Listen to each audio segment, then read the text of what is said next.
Hey guys, welcome to some r/PettyRevenge. Thank you for being here, I hope you enjoyed the video, let's get started. Wake my mother? It'll cost you. One day back in the late 90s, my mother tells me she has been getting phone calls between 2 and 4 AM every day for a week. She says she hears a strange noise when she answers it. I realize it's a fax machine. So I bring my computer over to try and figure out who the hell it is. I set up my computer to receive the fax and spend the night. In the morning I pull up the fax on the computer and it's for some paving company. It's a bill for a private school in town. So I call the paving company and tell them they have the wrong number and to stop faxing my mother at 3 AM. The guy gives me attitude and hangs up. I leave my computer just in case. Next day, same crap with the fax. This time though, it was an advertisement. What the frick? So, I wait until after they are closed for the day and send them a fax back. It says, stop faxing my mother at 3 AM at XXX phone number, then 200 pages of solid black to make sure and run out all the toner in the cartridge. Never got a call or fax again. Never mess with my mum. That's pretty cool. Well done. It reminds me of a guy who used to ring people up while they were at work on night shift to check if they were sleeping on the job. He only had the one phone at home. My mate sent a fax to his home phone number and being a fax, when it couldn't get through, it went on to auto redial again and again. He could hear him picking up the phone and in the couple of seconds before the electronic handshake chirrup began, he could hear him cursing down the phone. After a while he got the message and the overnight phone calls stopped. One of my favorite stories involved the production manager coming in at 3 AM to check up on a production supervisor at night. I and others had been reporting that the supervisor was sleeping during his shift for months. The manager came in and saw the supervisor sleeping in the front office conference room and sat down to wait for him to wake up. Eventually, the manager fell asleep too while waiting for them. They woke up a few hours later, around the same time, and went their separate ways. If they wanted to spend the night together, they should have done it off company time. Don't be mean to old ladies. My friend and I were in a Tesco food shopping. As we turned into an aisle, there was a man with his trolley stretched across the aisle, blocking it, and an elderly lady asking him politely to move. He ignored her, then snapped, "You can wait," at her. She simply turned around and went back down the aisle away from him. As we shopped, we saw this same interaction a couple more times. Now, we don't know the details of how it started, but this man was deliberately seeking the old lady out and blocking her way. As we turned into the biscuit aisle, about 2/3 of the way down was the man with his trolley behind him engrossed in the biscuits. As we approached, I looked at my friend and gently pushed my trolley forward and in front of her. She immediately gripped the trolley handle and I walked up to his trolley, gripped the handle and we were off. We didn't rush, got to the end of the aisle and turned into another aisle. We took his trolley, which was very full, to the far corner of the store and left it. When we reached the checkout, we told the cashier we had seen an abandoned trolley in the far corner because we didn't want the food to go bad. I just wish I could have seen his face when he turned around with his packet of biscuits to find his trolley gone. Simon Mayo, when on BBC Radio, used to have a feature called Confessions where you could give stories like this. One I remember was someone being a complete twat on Christmas Eve at a big grocery store at 10 minutes before closing. They had a huge trolley full of food and drink for the festive season, and when they were distracted, the protagonist took the trolley and locked it in the disabled toilet. It's a funeral, not X Factor. So this isn't really a massive revenge, but it takes place at my great-grandmother's funeral, Vera. It's one of my fondest memories. All the names in this will be fake. This story takes place in 2016. So my great-aunt Karen is absolutely horrible. She brags about how stingy she is. She paid for her daughter's wedding, the altar was on wheels, and tries to constantly bring others down. She was always horrible to Vera when she was alive, and when she died, let's just say she died at 8, The house was cleared out at 9, on the market at 10, and the first viewing was booked for 11:30. At Vera's funeral, which she planned, she refused to let my mother sing, which was odd because she wanted my cousin, her grandson, to do a reading. The day of the funeral, he said he didn't want to read and all was well. Here comes the revenge. Now, my family are all trained singers. This includes granddad, mom, dad, bro, and me. During the hymns, we were all singing quietly out of respect for everyone there. But along comes Karen. She takes it upon herself to attempt to sing louder than us. We can all hear her off-key caterwauling. We all shared the look and gradually began to crescendo. Now Karen didn't notice this at first, but as she did, she began to get louder. Perfect! We'd prepared for this exact situation.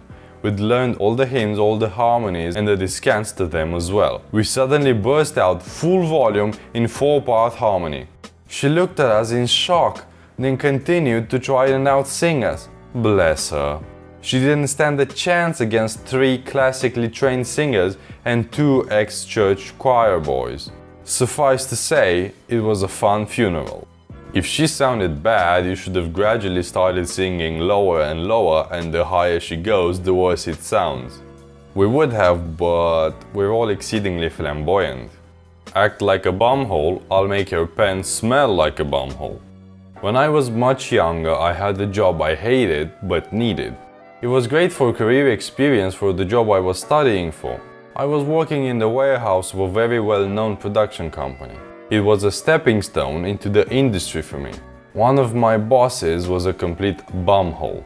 Especially to me because he knew I wouldn't leave since this job would look great on my resume.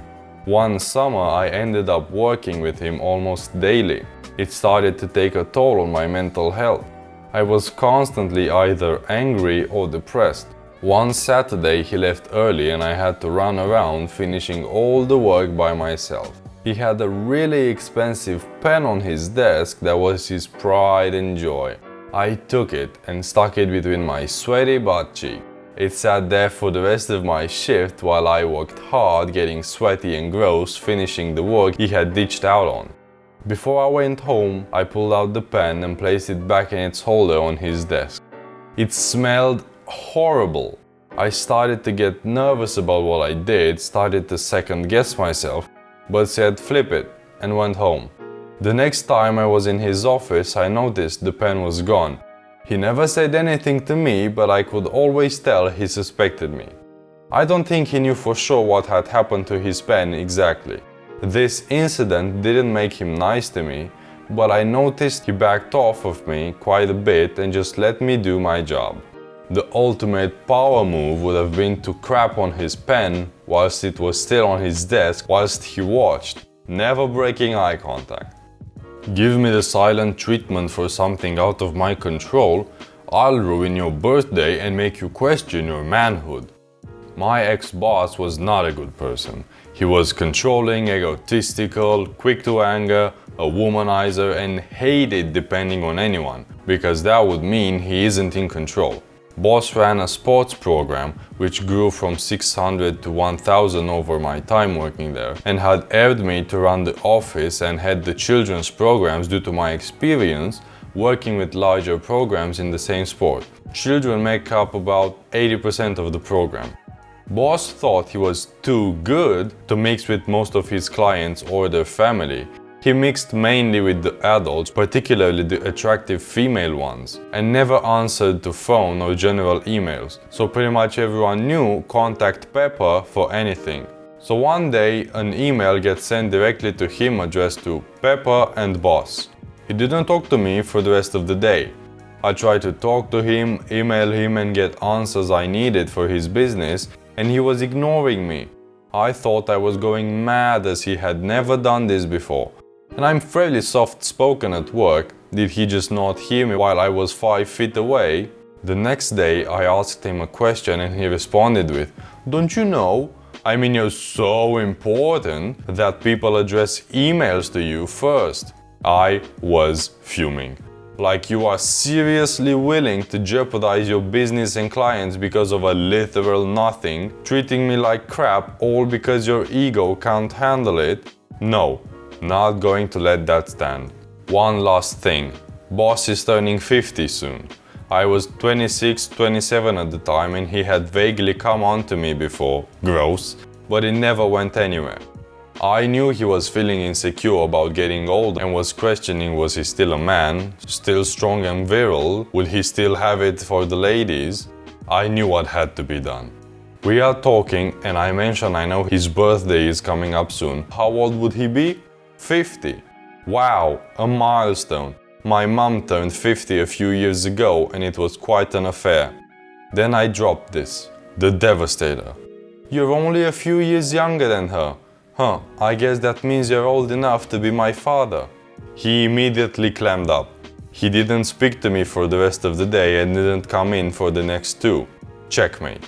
This was almost 5-7 years ago. I found the best way to ask innocent questions and/or act like you're observing out loud without malice, when actually that's what you're doing.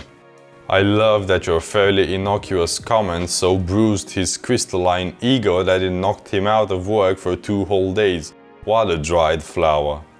Reminds me of my old boss. I was fired for never coming into work. Although I had missed a few days here and there, it was due to family emergencies and she knew that.